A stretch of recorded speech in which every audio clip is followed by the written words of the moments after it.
Salut à tous. Alors un petit point sur les marchés. Effectivement, en ce moment, c'est le moment de prendre du recul, de voir un peu ce qui se passe, de ne pas se précipiter. On est dans une période très incertaine.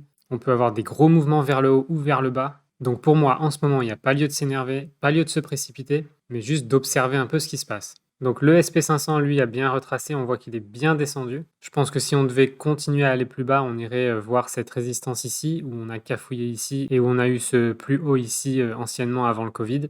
Donc ça pourrait effectivement rejoindre jusque-là. Mais pour l'instant, voilà, on remonte ici et on est sur une respiration. Alors n'oublions pas qu'on est quand même en train de chuter, donc une respiration vers le haut avant une rechute, c'est tout à fait possible. Donc pas de précipitation. On le voit aussi côté marché crypto-monnaie. Donc voilà la courbe depuis le début. J'aime bien prendre du recul dans ces périodes puisque relativisons, ici c'est 2018, donc fin d'année 2017, début d'année 2018. On a connu un des plus gros crashs de crypto. Je peux vous dire que c'était bien pire que ce qu'on a là. Parce qu'ici, on est vraiment redescendu très très bas et en plus, c'était long. Pour vous dire simplement, voilà à quoi cette super remontée a ressemblé et ce super crash a ressemblé. Ici, on dirait une petite marche d'escalier sur la montagne qui est en train de se créer derrière. Donc, prenons du recul.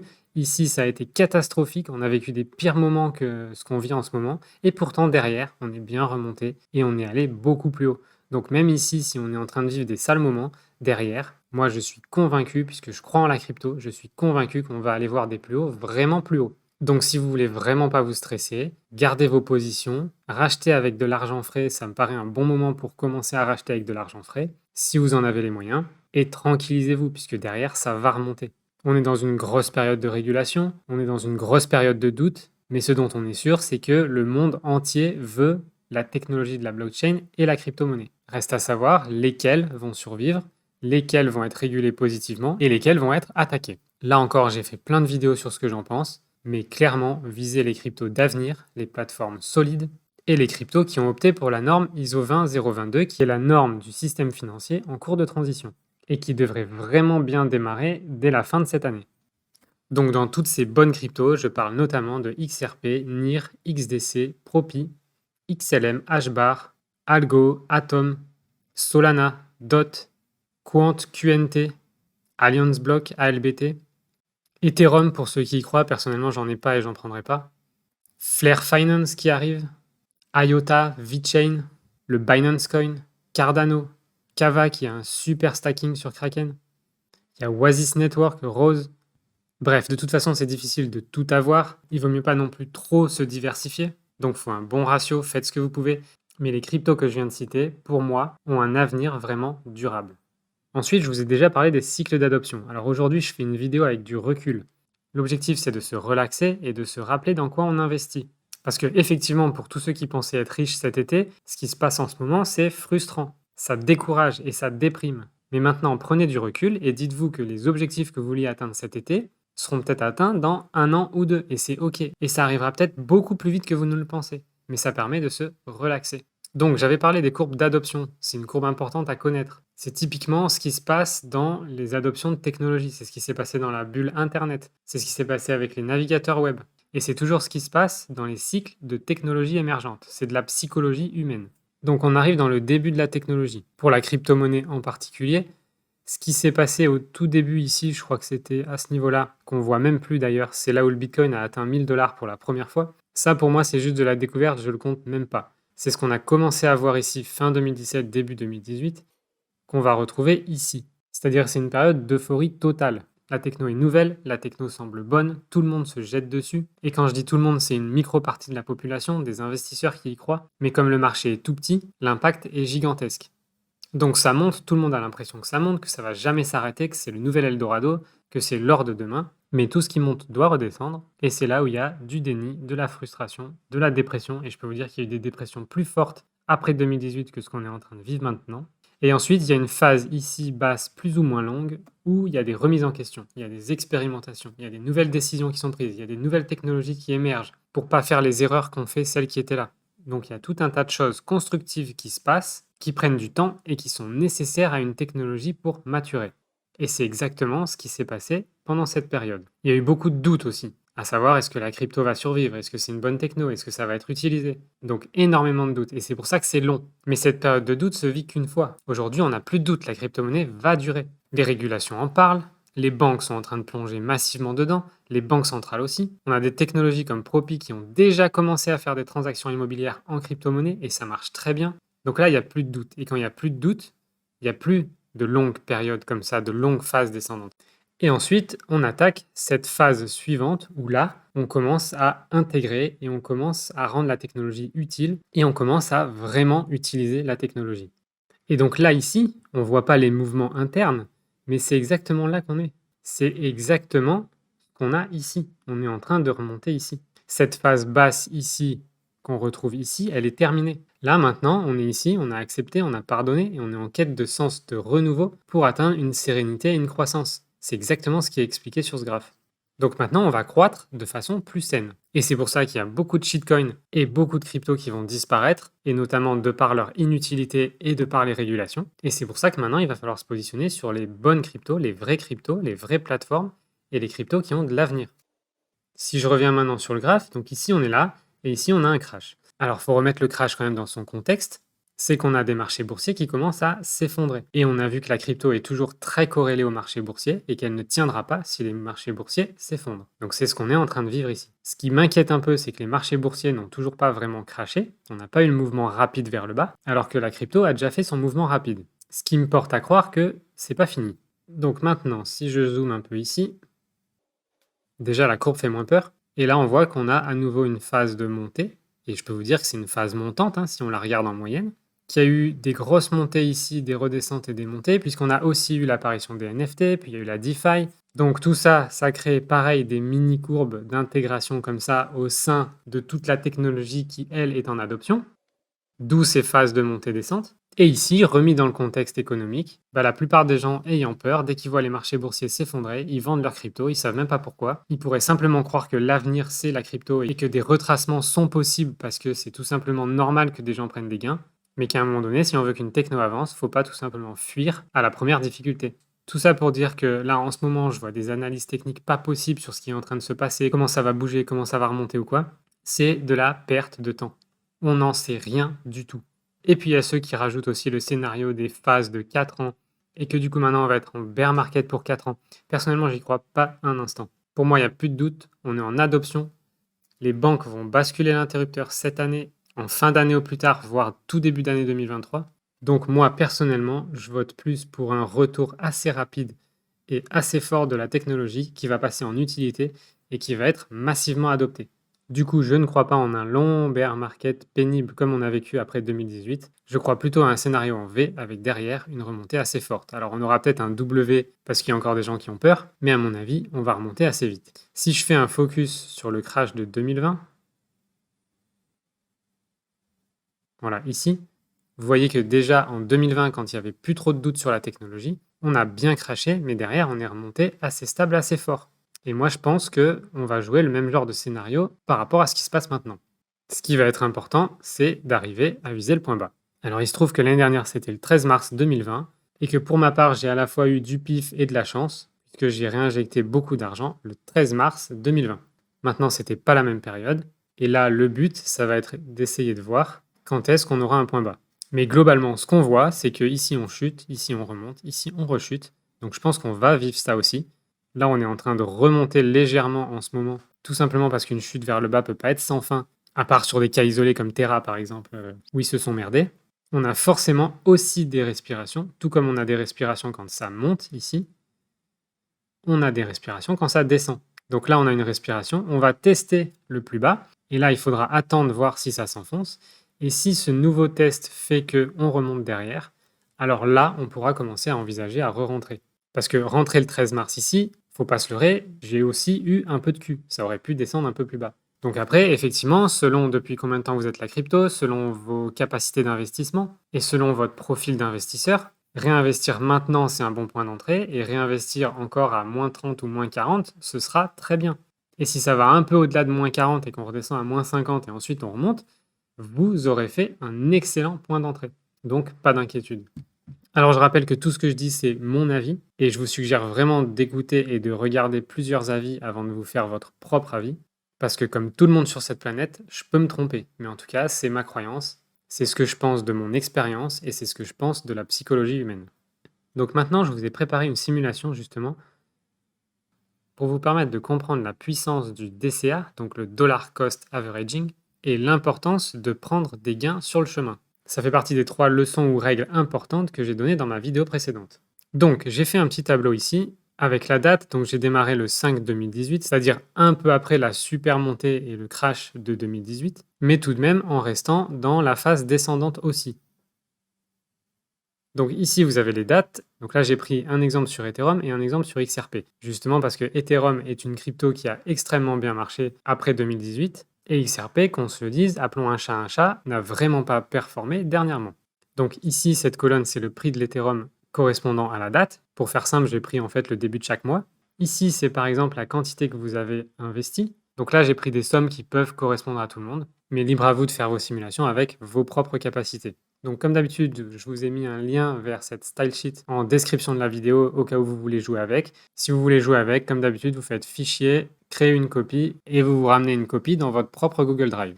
Donc, disons qu'au 5 2018, vous avez investi 5 000 euros et ensuite vous avez fait du DCA, c'est-à-dire que bêtement, sans réfléchir, chaque mois, vous avez investi 250 euros. Par exemple, vous avez un salaire, vous mettez 250 euros de côté et vous avez acheté des Ethereum chaque mois.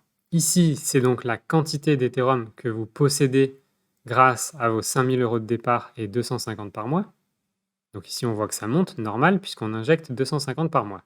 Et ici, c'est l'équivalent en euros que vous avez dans votre porte-monnaie en fonction de tous vos investissements. Donc par exemple, on peut voir ici que vous êtes parti avec 5 000 euros et en mettant 250 euros par mois, au bout de 7 mois, et 7 mois, quand on les vit, c'est long, vous êtes passé de 5 000 euros à 1 612 euros. Ça a l'air catastrophique, c'est déprimant, on a envie de se barrer de ce marché, et pourtant, cette méthode est bonne. Donc voilà un peu ce que raconte ce tableau. Ensuite, ici, je vous ai mis une courbe qui correspond aux données du tableau. C'est-à-dire qu'ici, en gros, c'est la courbe de l'Ethereum, mois après mois. Et ici, les points, c'est le DCA, chaque fois que vous avez acheté 250 euros de Ethereum. Les points un peu plus clairs que j'ai mis ici, c'est selon moi quand il faut arrêter le DCA. Pourquoi? Parce qu'on est en train d'exploser ici à la hausse. On passe en mode quasi vertical. Du coup, il est peut-être plus intelligent à ce moment-là d'arrêter le DCA et de le mettre sur une autre crypto qui n'a pas encore démarré. Et plutôt ici, d'attendre un peu et de prendre des gains. Mais on y revient. Et ensuite ici, quand c'est bien redescendu, de recommencer votre DCA. Donc là maintenant, j'investis donc 250 euros par mois et j'avance tranquillement dans le temps. Je fais mes devoirs sans trop réfléchir. Et finalement, j'arrive ici donc après 32 mois. Et on sait qu'à la fois 32 mois c'est long, mais on sait aussi que c'est court. Regardez pour ceux qui ont dit XRP, ça fait déjà 2 ans qu'on a ce procès avec la SEC. Donc à la fois oui c'est long, mais à la fois le temps passe. Et c'est ce qu'on fait durant tout ce temps qui passe qui est important. C'est ce qu'on fait régulièrement durant tout ce temps qui passe de toute façon qui est important. À la ligne 32 ici, cette ligne que j'ai mise, c'est là où ça commence à verticaliser. Donc c'est à partir du premier point ici. C'est une ligne à partir de laquelle j'ai décidé de faire 2 scénarios. Le premier scénario, donc qu'on voit en bleu ici, c'est que vous continuez bêtement votre DCA, 250 euros par mois d'Ethereum. Le résultat de tout ça, c'est que ici, vous atteignez au maximum un capital de 211 000 euros, mais ça nous fait une belle jambe si on le vend jamais. Et en tout cas, à la fin, c'est-à-dire au jour d'aujourd'hui, je l'ai mis jusqu'à juin, mais en fait, juin, c'est le prix qu'on a aujourd'hui. Et bien là, au jour d'aujourd'hui, avec cette technique, et sans stress, sans forcément regarder le marché tous les jours, sans regarder des tas de vidéos YouTube qui vous font perdre votre temps, simplement en investissant une fois par mois, vous auriez eu à la fin l'équivalent de 83 000 euros. Alors, comment c'est calculé?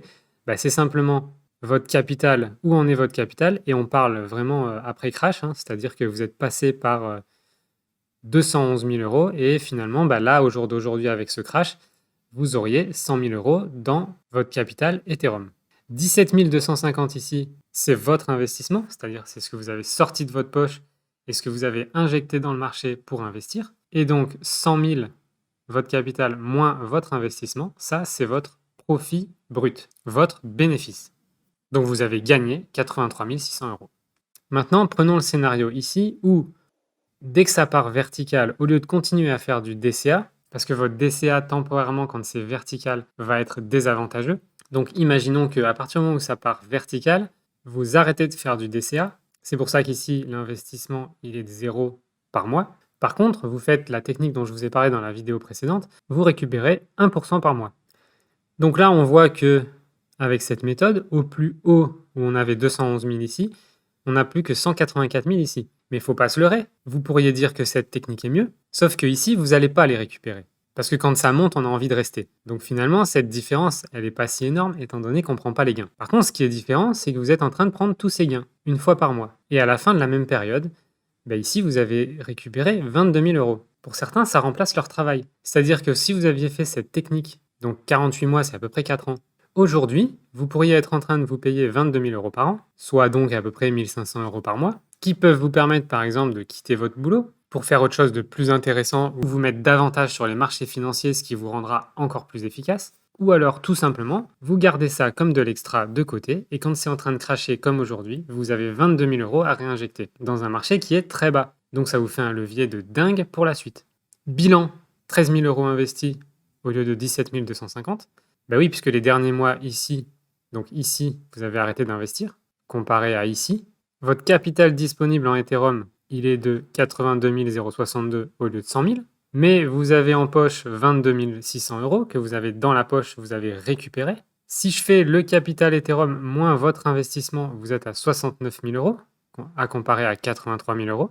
Mais si on ajoute les 22 644 que vous avez dans votre poche, vous êtes à 91 700. Donc vous avez 8 000 euros de plus que dans ce scénario, dont 22 000 euros que vous pouvez réinjecter maintenant après une forte baisse. Parce qu'il ne faut pas se leurrer, les marchés sont comme ça et les fortes baisses arrivent et arriveront encore et toujours.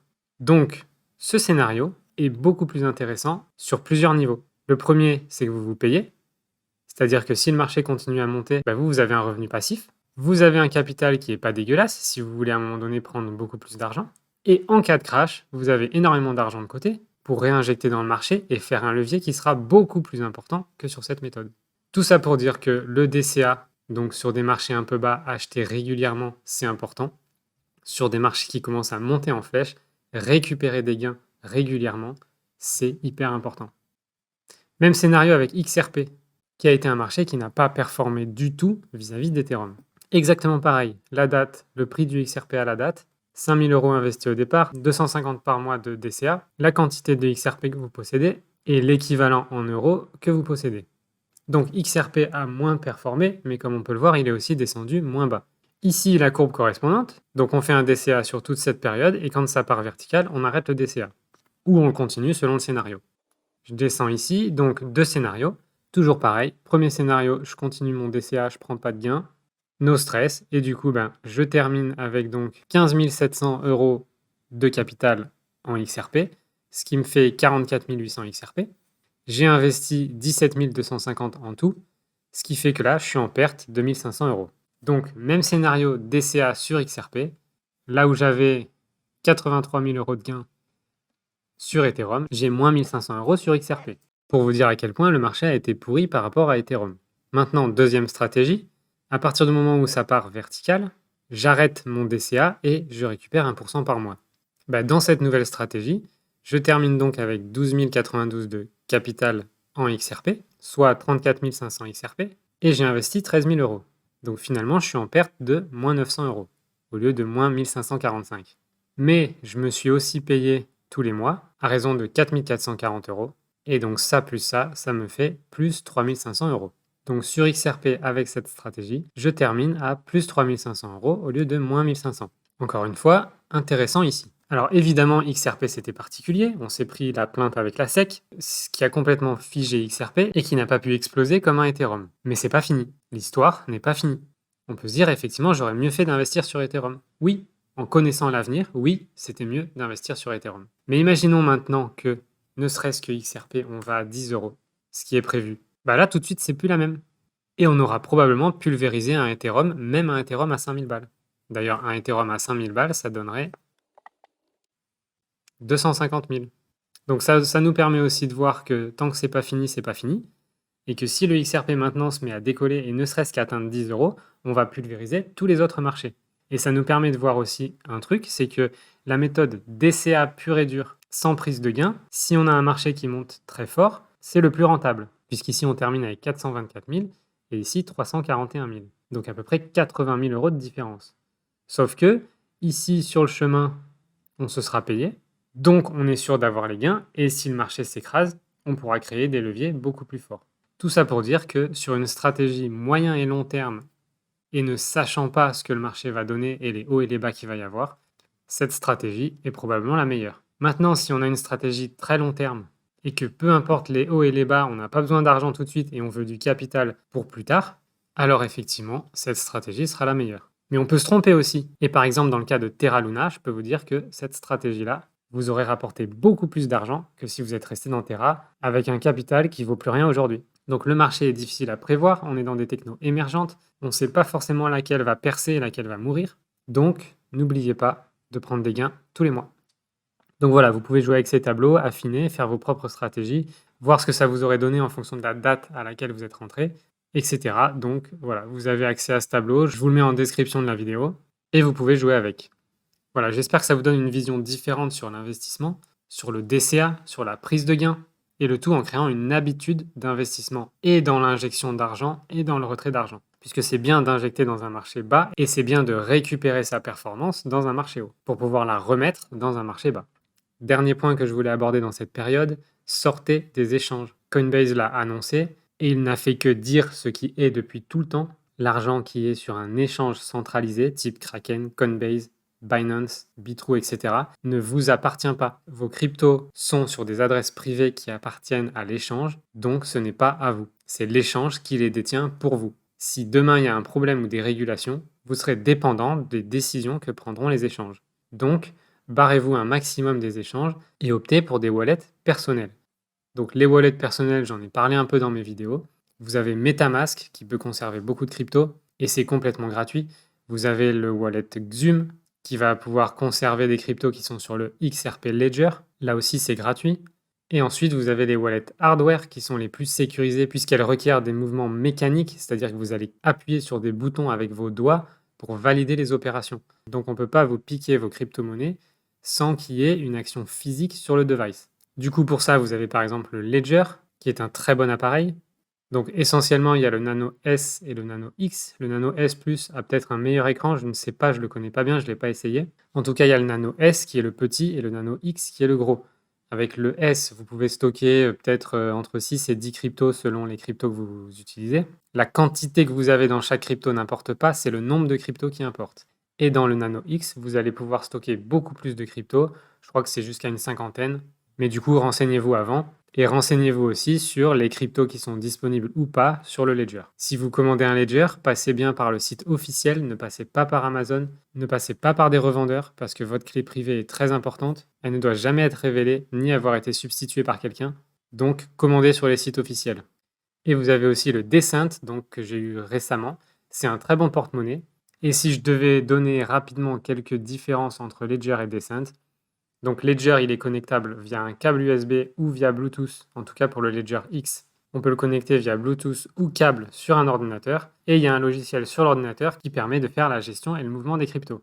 Le Descent, en revanche, pour la gestion des cryptos, n'a que le Bluetooth. On peut le brancher à l'ordi pour mettre à jour l'appareil, mais pour la gestion des cryptos, c'est via Bluetooth et une appli sur le téléphone. Moi qui ai une tendance à vouloir me décorréler un maximum du smartphone, j'ai une tendance à préférer le Ledger à ce niveau-là. Cela dit, le Descent a priori a un meilleur choix de crypto-monnaies et beaucoup plus de cryptos disponibles pour les stocker, et on peut aussi en stocker beaucoup plus que sur les Ledger, notamment parce que ça passe par l'appli d'un téléphone.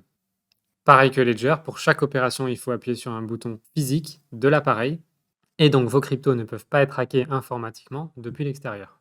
Donc je dirais qu'avoir les deux, c'est bien, et que si je devais en choisir une pour un premier achat, je prendrais la Descent puisqu'elle permet de stocker beaucoup plus de cryptos différentes. Donc à un coût similaire, surtout que je vous ai mis mon lien pour acheter le Descent sur le site officiel et avec 50$ de réduction. Donc du coup, ça fait un coût à peu près similaire à Ledger. Et pour un coût similaire, je pense que la Descent a un peu plus de possibilités que la Ledger. Maintenant, si vous voulez vraiment pas dépendre de votre téléphone, préférez Ledger. Et si c'est OK pour vous d'avoir une appli sur le téléphone et de connecter le Descent sur votre téléphone, prenez le Descent, vous aurez davantage de possibilités. En tout cas, sortez un maximum des échanges parce que ce qui est sur les échanges ne vous appartient pas.